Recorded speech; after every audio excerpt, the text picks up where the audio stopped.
In the summer of 1920, two men made the journey from Dundee to London. One of them, George Gilroy, was the head of the Gilroy family who owned the second largest jute mill in Dundee. George Gilroy was a jute baron. He was accompanied by Robert Murdoch, his family company's auditor. They were going to see Clarence Hatry in London. Hatry was one of that queer collection of people who were known as company promoters. In 1920, there were merchant banks, but most of them would not deal with domestic industrial issues.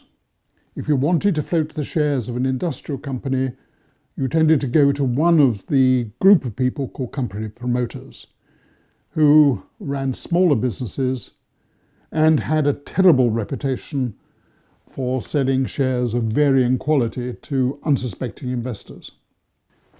Hatry was the son of German immigrants. His father, Julius, had come to London in 1871 to save his family's silk business from the consequence of a boycott following the Franco-Prussian War. He came to London to find new customers for the silk velvet his family mill produced, which was being boycotted by the hatters in Paris. By 1910, Hatry's family had become well established. They'd made profits out of this business. And Hatry's father had been able to create for his family some social position, getting away from the outsider status that had been their lot in Germany with the growth of anti-Semitism and anti-French attitudes. Hatry had taken over the business when his father died early from lung cancer, and a year or two later had become bankrupt when it had failed. By 1920, Hatry had made his first fortune out of floating shares and had developed a reputation for floating companies in difficult circumstances. He dealt with fairly risky issues, and the vendors of the shares were happy to use him because he would sell them into a market which otherwise might have been sceptical of their fortunes. So the question is, why would fine upstanding people such as George Gilroy go to see Hatry? And the answer was that the key jute barons in Dundee had decided that the time had come to sell their equity. They had made a killing during the First War because it was difficult in those days to fight a war without prodigious quantities of the canvas that the jute mills in Dundee produced. But with the ending of the war, that business came to an end. And they then had to conquer again the foreign markets they had sacrificed during the war to concentrate on the Ministry of Defence's requirements. They knew this was going to be very difficult, and so it proved to be. So they turned to Hatry in London to sell shares, believing firstly that Hatry would be able to attract investors, and secondly that the markets in London wouldn't be aware of the state of the jute industry in Dundee. Hatry used his usual tricks to get the shares away.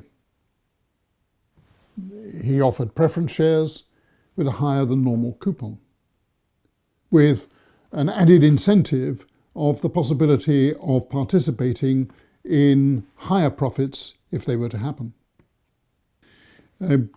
He also obscured the fact that the profits to which investors would look for the payment of future preference share dividends were unlikely to continue at the level that had been enjoyed during the war, as the companies struggled firstly to recover markets and secondly to reduce their costs from the levels that the government had been able to bear during the war. He hid the fact that the book cost of the fixed assets of the jute mills did not exceed the nominal value of the shares being offered. He hid this by revaluing the fixed assets at what was said to be their replacement cost, without admitting that none of the jute barons were ever to commission the building of another mill. In the event, he succeeded in selling the shares. and the jute barons managed to recoup their equity, although they remained in control of the company as directors. The company survived and continued to trade until the 1980s. But in 1929 had to go through a capital reduction to remove the overburden of the excess shares that had been offered in 1920. The point here is that Hatry was acting to serve the interests of the jute barons as vendors of the shares, and he followed their wishes and achieved their objectives. He was not a friend of investors in this particular case, because he used all the tricks he could to cover up the effects of the jute barons' objectives. His issues were not always of this sort. To show another side of him, I want to turn to another transaction he became involved in 3 or 4 years later, the creation of Drapery Trust. The idea was brought to him by his solicitor, a man called Stanley Passmore, who happened also to be chairman of a provincial group of department stores based in Yorkshire, Marshall's Provincial Stores. Department stores in 1925 were facing some difficulty. They were mostly independent of each other and had limited capital resources. During the war, they had continued to trade, but their margins had been squeezed. And in the early 1920s, they were all facing the need to refurbish their stores and to fight off the competition of the multiples of chain stores that were growing, such as Timothy White's, Stead and Simpson, and the other multiples.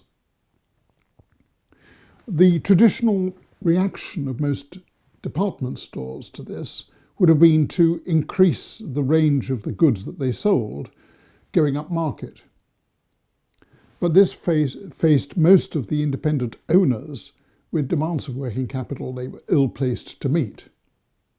Stanley Passmore's suggestion was that it would be possible to improve the position of department stores by creating a combine of department stores, buying up the previously independent stores, and then with this greater group of stores to centralise buying and to reduce the costs of the stores in 2 ways. Firstly, buying centrally, they would go directly to manufacturers and effectively cut out the wholesaler's margin. And secondly, they would cut out overhead costs by eliminating the need for each independent department store to have its own buying department. Passmore also suggested that it would be possible to cut the working capital requirement to increase the range of goods sold by department stores by centralised stocking, so that the independent stores could offer a wider range of goods, but using centralised warehouses rather than carrying their own independent stocks. He also suggested that by creating a group it would be possible to share management experience and thus improve the lot of the previously independent stores. This idea worked like magic. Hatry took it up quickly, and from setting up his new holding company called Drapery Trust in 1925, within 2 years they had created a group of 11,000 employees, the largest group of department stores. They had also bought their first flagship store in London, Swan & Edgar, in its new premises on Piccadilly Circus. The idea was so successful that it was copied by 2 other groups. Gordon Selfridge was persuaded by the company promoter James White to form a similar group of his own stores. And then subsequently Charterhouse Development Trust created its own group called United Drapery Stores. Hatry's and Passmore's idea was flattered by the creation of these 2 similar groups. It was amazingly successful, and it succeeded because it spoke to Hatry's strengths. The idea wasn't his. He didn't have to manage the group. He didn't even have to identify the candidates for acquisition. That was done by Stanley Passmore's managing director, Ronald Gaze. What Hatry had to do here was to negotiate with stores that they wished to acquire, to arrange the finance and the capital structure of the holding company, and then to implement the ideas. That he was good at. He was rotten at management. By the beginning of 1927, this idea was so successful that it began to threaten established groups. And most importantly, it was threatening a group called Debenhams. Now, Debenhams in 1927 was not the group that one now sees on the high streets of the cities of the UK. It had a limited number of flagship stores in London, Debenham and Freebody on Wigmore Street, Marshall and Snowgrove on Oxford Street, and Harvey Nichols in Knightsbridge. But outside London, it held no stores at all, preferring to supply independent department stores from a very substantial wholesaling business, which was supported by a manufacturing business that produced the goods that the wholesalers would sell to department stores. It was obvious from the creation of Drapery Trust and its success that Debenhams' business was existentially threatened. And early in 1927, Debenhams realised that it was too late to build its own group because it failed to acquire Cavendish House, the upper market store in Cheltenham. At this point, the management team in Debenhams decided that to survive, Debenhams had to acquire one of the three new groups being created. It could not create its own any longer because the best stores had already been acquired by Hatry. And they decided that they had to make an offer to Drapery Trust to acquire Hatry's interest. This was eventually agreed in November-December 1927. In a series of complicated transactions that Hatry designed, the Debenhams Group was restructured to merge with Drapery Trust. That was interesting because you wouldn't have expected that Hatry would design the transactions. You would have expected the acquirer to design the transaction. Indeed, you would have expected that Debenhams would have been the acquirer. In fact, Drapery Trust acquired Debenhams. And the first step of this transaction was for Drapery Trust to acquire all the shares in Debenhams. The reason this was done appears to have been an agreement between Hatry and the two leading managers of Debenhams, Frederick Richmond and Maurice Wright, because it was the device by which they managed to edge out Ernest Debenham, the former chairman of Debenhams. They wanted to do this because Ernest Debenham had been the principal supporter of the traditional strategy of Debenhams of not having stores outside London, but supplying other independent stores through a wholesaling business. And it was this strategy that Richmond and Wright had decided had to go. So to Debenham's surprise, he found himself edged out of management together with his son Piers, who never quite got over the shock, as his obituaries later on demonstrated. After Drapery Trust had acquired the shares of Debenhams, there was an issue of shares in a new holding company, which then acquired Drapery Trust's interest. This was amazingly successful. The flotation worked. Hatry organised it jointly with M. Samuel and Company, the merchant bank owned by Lord Beerstead. And as a result, from this transaction, there emerged a new Debenhams group, which by the 1945, the end of the Second War, was the largest and most profitable retailing group in the UK. Wright was the financial genius behind the new Debenhams group. He introduced internal control systems which limited working capital and controlled, importantly, the ageing of stock.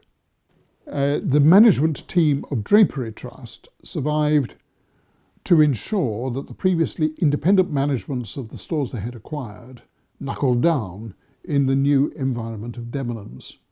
It was an extremely successful combination. The point here is that this showed Hatry at his most successful, because it limited his weaknesses and played to his strengths. It kept him out of management. It kept him out of assessing the basic business idea. He was an enabler. He could read a market and he could achieve what his clients wanted, even if a market was somewhat negative. It was not always thus. And I now want to turn to a third transaction which shows him at his weakest and at his most disastrous. A year after the Debenhams transaction, the sale of Debenhams shares in January-February 1928, another idea was put to Hatry, this time probably by a man called J. Ivan Spence, who was a director of United Steel, supported by Pete Marwick Mitchell, the chartered accountants. By the beginning of 1929, it was widely recognised that the organisation of the steel industry in the UK was dysfunctional. There were a large number of inefficient steelworks. And people had been looking around for ways of rationalising the steel industry. Ivan Spence and Pete put to Hatry a suggestion that he should involve himself in finding a solution. And eventually he came up with an idea of reorganising a company called United Steel. United Steel had been formed at the end of the First World War from a combination of steelworks and coal works, and had raised money at the end of the First World War to rationalise and reorganise the group. That had been spent, but in the depression of the 1920s, losses had been made, as they had been made by many other steel companies, and the company had ended up with accumulated losses and an extremely complicated share structure of layers of preference shares, which made the conventional approach to rationalisation of the corporate structure very difficult, because it was likely to be extremely difficult to find a solution that would please all the different shareholders. Hatry came up with an idea, and the idea was that he would buy all of the outstanding shares of United Steel, take over the bank loans, and then transfer the business to a new holding company whose shares would be issued to the public. And he reckoned that it would be possible to recover the initial acquisition cost from the issue of the shares and to leave a recapitalised company with a clean and simple share structure. The directors of United Steel, who had already convinced their banks of their determination to reorganise the company, were attracted by Hatry's scheme and authorised him to go ahead to organise it. His key objective was to raise the money to buy the shares in the first place, which he thought he had managed to do in the normal way with the support of Lord Bearsted and M. Samuel. He needed about 8 million to do this, and Bearsted and his co-directors promised 4 million out of the total Hatry needed. Hatry's normal pattern of working was to work on the basis of oral agreements until the final form of a transaction was finally agreed and agreements would be signed. And that is what he set out to do. So the agreement from Bearsted was initially an oral agreement.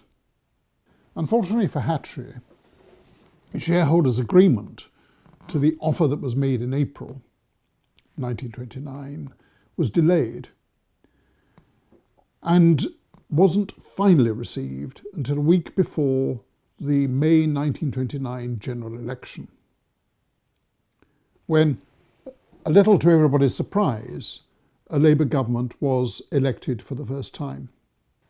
This surprise for the city was substantial, because the Labour manifesto had promised substantial reform of financial institutions and proposed a programme of industrial rationalisation.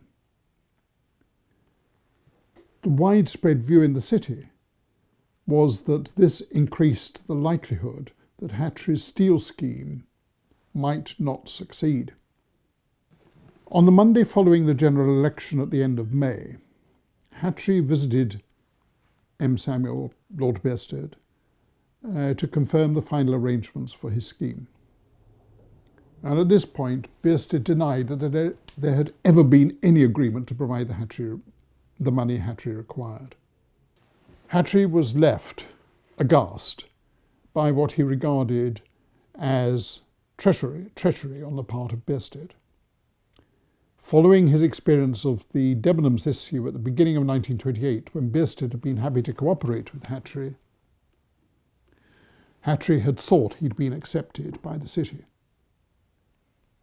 Bearsted's refusal to honour the oral commitment at the beginning of June 1929 showed Hatry that he was not accepted at all.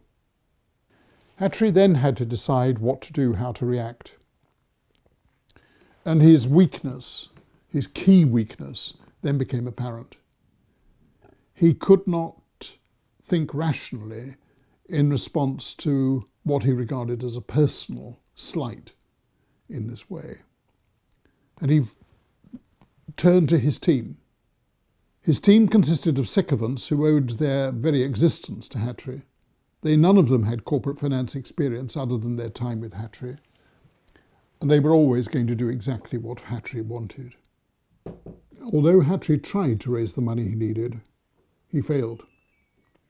And in desperation, he turned to fraud to collect the money he finally needed, forging share transfers that would serve as documents of title against which banks might lend money. When this was discovered, his business collapsed. And the city was aghast. And the government urged on by the governor of the Bank of England, Hatry was prosecuted and was handed down a sentence of 14 years, the longest sentence handed down to anybody for a non-capital crime in 1930. So what do you learn about Hatry from this? J.K. Galbraith, in his book on the 1929 crash, described Hatry as one of those curiously un-English characters with whom the English find themselves unable to cope. It certainly is true that Hatry was an un-English character. His immigrant heritage contributed to that. But the city jolly well knew how to cope with him. Just as the jute barons of Dundee were happy to make use of his services to sell shares in difficult trading conditions when they decided to dump their equity. The city knew that they could make money by supporting Hatry, making risky issues, but not linking their own names to his activities. When Hatry's business collapsed in September 1929, the city's attitude towards him changed 180%, 180 degrees. He was scapegoated and demonstrated to be to blame for the ills that became apparent during the crash of 1929. The ills of the world were dumped on his shoulders. The city knew exactly how to use characters like Hatry, and they used him. It's not to forgive what was obviously a crime, but it is to show that Hatry himself was not to blame for everything which was attributed to him. Hatry emerged from prison in 1939 and went on to build another group of companies around Hatchard's the Booksellers in Piccadilly. He was rotten at management, and that group too failed. He continued to operate for another 14 years after the failure of Hatchard's until 1965, still continuing to try to find companies he could merge. and he died still at work in 1965.